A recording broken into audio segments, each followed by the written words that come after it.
नमस्कार, जय हिंद। मैं हूं रौनक। कहते हैं किसी इंसान को सबसे ज्यादा दर्द तब होता है जब उसके वजूद पर चोट की जाती है। अगर आपके बारे में कोई बात करने वाला ही न हो तो आपका अस्तित्व मिटने में ज्यादा दिन नहीं लगते। ऐसा ही कुछ हमारे मंदिरों के साथ भी हमेशा से होता आया है। इसके बारे में हम पहले भी एक वीडियो बना चुके हैं। वीडियो खत्म होने के बाद आप चाहें तो उसको यहां देख सकते हैं। अभी जब हम बात कर रहे हैं तब देश में अनगिनत मंदिर खुद को बचाने की लड़ाई लड़ रहे हैं।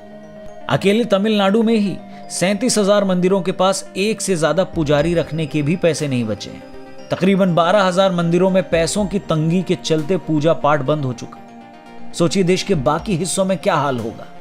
वो मंदिर जो हमारे अस्तित्व और वजूद की पहचान है। हमारे मंदिरों को आज खुद का ही अस्तित्व बचाने के लिए संघर्ष करना पड़ रहा है। आज जहां मस्जिद, चर्च और गुरुद्वारे उनकी ही कम्युनिटी मेंबर्स वाले इंस्टीट्यूशंस द्वारा चलाए जा रहे हैं, जबकि मंदिरों का कंट्रोल सरकारी हाथों में। खासकर दक्षिण भारत के मंदिरों में तो राज्य सरकारों के पास इतनी ताकत है कि वो चाहें तो उस मंदिर को नोटिस तक भेज सकते हैं। जब भी ये सवाल पूछा जाता है कि मस्जिदों, चर्च और गुरुद्वारों को उन दायरों में क्यों नहीं लाया जाता, तो कई लोगों को बुरा लगता है। लेकिन बड़ा सवाल ये है कि किसी भी धार्मिक स्थल को सरकार के अधीन क्यों किया जाए, चाहे वो मंदिर हो, मस्जिद हो, चर्च हो या गुरुद्वारा, क्यों किया जाए। सरकार किसी भी धार्मिक संस्था को कंट्रोल क्यों करे जबकि ये देश सेक्युलर है। सरकार का काम धार्मिक स्थलों को कंट्रोल करना कब से हो गया।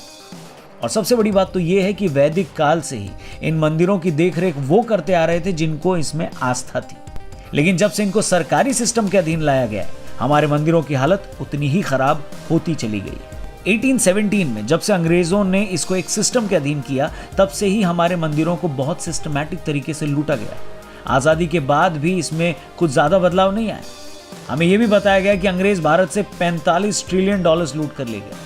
अब इसमें से ज्यादातर तो हमारे मंदिरों का खजाना ही था, क्योंकि हमारे मंदिर सिर्फ एक रिलीजियस सेंटर पॉइंट्स नहीं थे, बल्कि हमारे कल्चर और आर्किटेक्चरल एक्सीलेंस के सबूत थे। सिर्फ तमिलनाडु में ही 1986 से लेकर 2005 तक हमारे मंदिर 47,000 एकड़ जमीन खो चुके हैं। सरकारी आंकड़ों के हिसाब से पिछले 25 सालों में 1200 दुर्लभ मूर्तियां चोरी हो चुकी हैं। असली आंकड़ा 5,000 से भी ऊपर हो सकता है। इनको विदेशों में नीलाम कर दिया जाता है। इसलिए बड़ा सवाल यह है कि जब आपकी देखरेख में ये सब हो रहा है तो क्यों नहीं मंदिरों का कंट्रोल भक्तों के हाथ में दिया जाता। कुछ लोगों का तर्क ये है कि राजा महाराजाओं के टाइम में भी तो ये मंदिर को राज शासन के अधीन आते थे, जबकि ये पूरी सच्चाई नहीं है। उस दौर में भी मंदिर की देखरेख के लिए स्थानीय लोग ही दान करते थे, लेकिन वो एडमिनिस्ट्रेशन एकदम अलग था, वो सोच अलग थी। आज की दुनिया से उसका कोई लेना देना नहीं। आजाद भारत के अंदर तर्क ये भी दिया जाता है कि मंदिरों के पास इतना सोना है, सरकार को क्यों नहीं दे दिया जाता। इससे देश की इकोनॉमी बढ़ेगी और तरक्की होगी।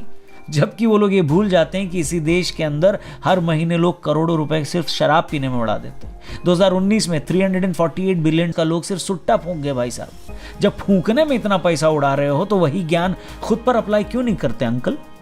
कहने का मतलब बस ये है कि एक देश जहां सबको बराबरी के अधिकार हैं, वहां पर अपने संस्कृति के प्रतीक चिन्हों के ऊपर सरकारी नियंत्रण क्यों। हम थैंक यू बोलना चाहेंगे सदगुरु को, सदगुरु जग्गी वासुदेव, जो कि ईशा फाउंडेशन के संस्थापक हैं, जिन्होंने इस मुहिम को इतने बड़े तरीके से चलाया और लगातार सवाल भी कर रहे हैं कि क्यों मंदिर हैं सरकार के अधीन।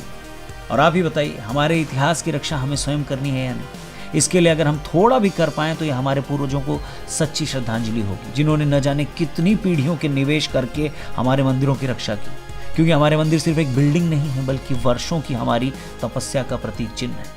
आइए हम सब अपने इतिहास की रक्षा करें, क्योंकि जो देश अपना इतिहास भुला बैठता है, तारीखें भी उसको भूलने में देर नहीं लगाती। जितने भी वॉलंटियर्स, जितने भी लोग इस मुहिम में हैं, हम उन सबको थैंक यू बोलते हैं और नमन करते हैं। जितना हो सके ये वीडियो शेयर करें। अपना ख्याल रखें। जल्दी मिलते हैं। जय हिंद।